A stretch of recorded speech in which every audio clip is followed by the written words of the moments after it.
ቤተሰቦች ኬካችን እንግዲህ ከተቆረሰ በኋላ በዚህ በምታዩት መልኩ ሆኖ የሚያምር ሆኖ አልቆልናል። የዛሬው ቴስቴ የተለየ ነው ስላችሁ ሳይደርስ በልተን ጨርሰነው ነው። እዚህ ጋር እንደምታዩት ሉክ የሚ ማሻአላ። አሰላሙ አለይኩም ወራህመቱላሂ ወበረካቱሁ። ሄሎ ኤቭሪዋን ዌልካም ባክ ማይ ቻናል። ቱዴይ አይ ሜክ ኬክ ጋይስ። ሰላም ጤና ይስጥልኝ። ውድና የተከበራችሁ እንዴት ናችሁ? ደህና ናችሁ ወይ? እኔ ደህና ነኝ አልሐምዱሊላህ። ዛሬ እንግዲህ ኬክ ልሰራላችሁ መጥቻለሁ። የምሰራላችሁ ኬክ የሚሆነው ከእርሟል የሚዘጋጅ ነው ማለት ነው። 3 ደረጃ ያለው ኬክ ነው። ኬክን ለመስራት የሚያስፈልጉኝ ግብአቶች እዚህ ጋር አሉ። እዚህ ጋር 1 እንቁላል ያስፈልገኛል፣ ቫኒላ፣ ቤኪንግ ፓውደር፣ ሚልክ፣ ኦይል፣ ሹገር እና ዱቄት ያስፈልገኛል ማለት ነው። አሁን በመጀመሪያ ምንድነው የምናደርገው? እዚህ ጋር እንመጣለን። የምንሰራበትን እዚህ እናመጣለን። እንደምታዩት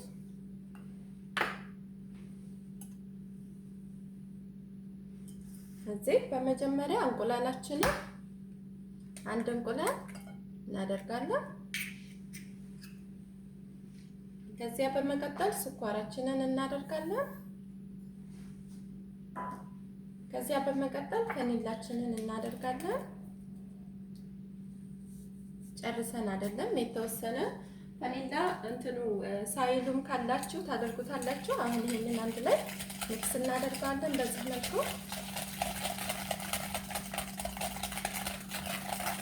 አንድ ማሽንም ካላችሁ አንድ ማሽን መጠቀም ትችላላችሁ። እኔ ግን ለዛሬ እንደዚህ ነው የምሰራው። እንደዚህ በዚህ መልኩ ካደረግነው በኋላ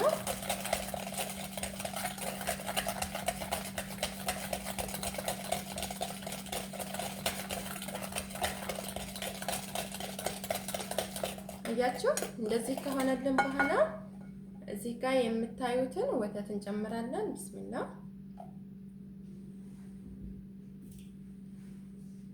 እዚህ ጋር የምታዩትን ዘይት እንጨምራለን።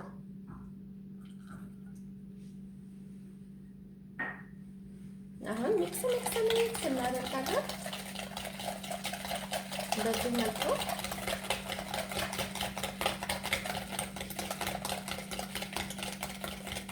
እንደዚህ ማለት ነው።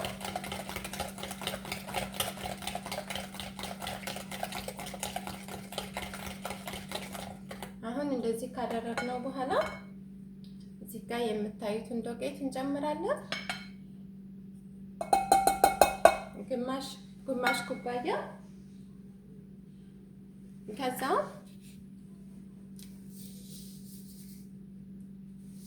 እችን የምታክል ጨው እንጨምራለን።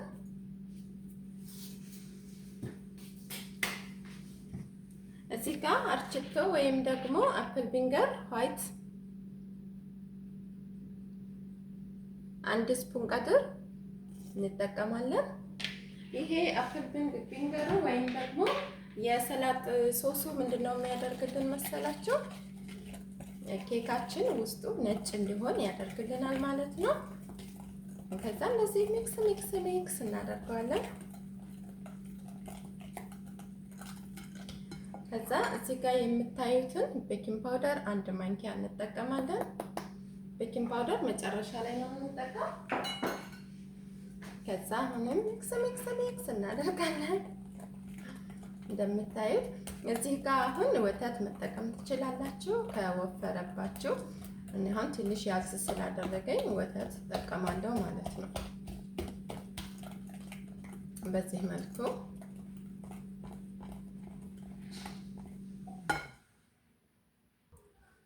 እሺ ቤተሰቦች፣ አሁን እንደዚህ ሶሳችን ሬዲ ሆኖልናል። በዚህ በምታዩት መልኩ ኬካችን ምርጥ ሆኖ አልቆልናል። አሁን ምንድነው የምናደርገው? እዚህ ጋር ለኬካችን መስሪያ ያዘጋጀነው ፓትር አለ። ከዛ ትንሽ ዘይት አደርግበታለሁ። ይሄ በተር ትንሽ ዘይት አደርግበታለሁ። እዚህ ጋር የምታዩት ይሄ በተር ቦርሻ አለኝ ማለት ነው። እንደዚህ እንደምታዩት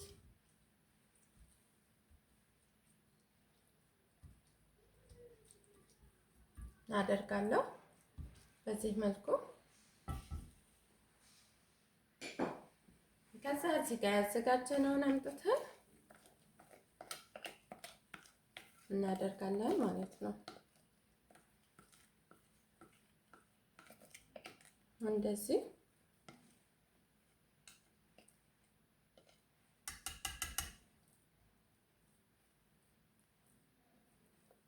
በዚህ መልኩ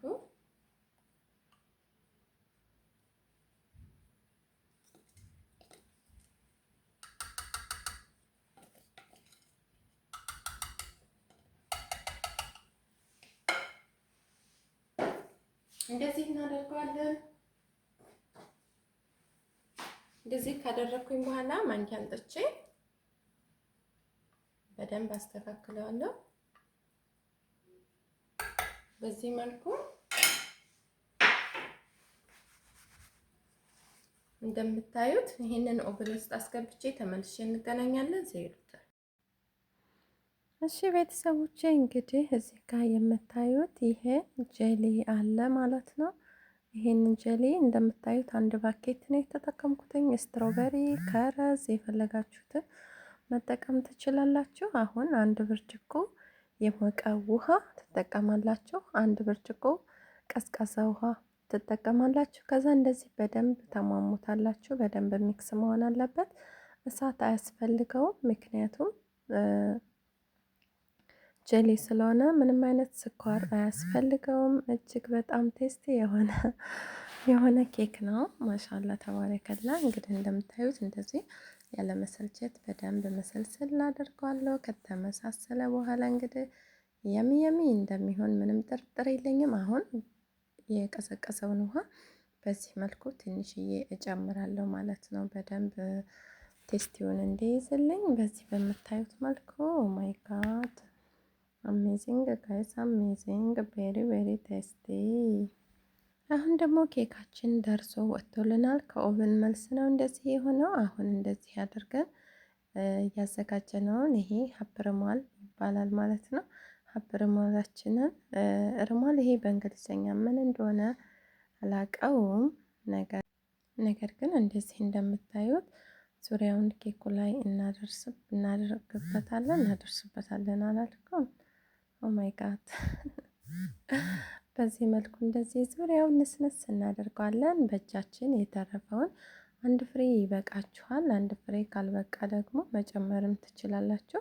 ምንም ችግር የለውም። የሚያመጣው ችግር አይኖርም ማለት ነው። በጣም ቆንጆ ቴስት ይኖረዋል ብዬ ተስፋ አለኝ። እንደዚህ እንደምታዩት በጣም ቆንጆ ነው። ዙሪያውን እንደዚህ ሸከርከርከርከር እያደረጋችሁ ማሻላ ሼፍ ፋፊ ሆሆሆ የሚ ማሻላ ቴስቲ አሜዚንግ ቬሪ ቬሪ ቬሪ ናይስ ጋይስ ቬሪ ቬሪ ናይስ አንድ ሰው this is new cake from ፋፊ አሜዚንግ ኬክ ማሻላ ተባረከላ። እንግዲህ እንደዚህ በምታዩት መልኩ ካደረኩትኝ እንደዚህ በመጨረሻ ቅድም ያዘጋጀነውን ስትሮበሪ አምጥተን ቀስ አድርገን በምንድነው ስሙ በጨልፋ በመጨለፊያ ማለት ነው። እንደዚህ ቆንጅዬ አድርገን በሰሰሰሰስ እናደርገዋለን። ሻይን እንዲያደርግልን ይሄ በጣም ሻይን ያደርጋል። በጣም ቆንጆ ነው። በጣም የተለየ ነው። ኦማይ ጋድ እኔ እንግዲህ እጅግ በጣም ነው የተመቸኝ። በጣም ነው የወደድኩት። ማሻላ ተባረከላ የሚ እንደ ናይስ ዋው አያችሁ አይደል? በጣም ቆንጆዬ እንደዚህ በምታዩት ሁሉንም ተጠቅሜ ያለው አሁን ወስደን ፍሬዘር ውስጥ እናስገባዋለን። ፍሬዘር ውስጥ ከገባ በኋላ ቆንጆ የሚያምር ቴስት ይኖረዋል። እርግጠኛ ነኝ እንደዛ እንደሚሆን። ከፍሬዘር መልስ እንገናኛለን። እንግዲህ እንደምታዩት ዋው እንግዲህ ካለቀ በኋላ የሚኖረው ቴስት ይሄ ነው። ቴንክ ዩ ፎር ዋቺንግ ሲ ዩ ማይ ኔክስት ቪዲዮ። ሰላም አለይኩም ወረህመቱላሂ ወበረካቱ። አላህ ሐፊዝ ኦል ሚስ ዩ ባይ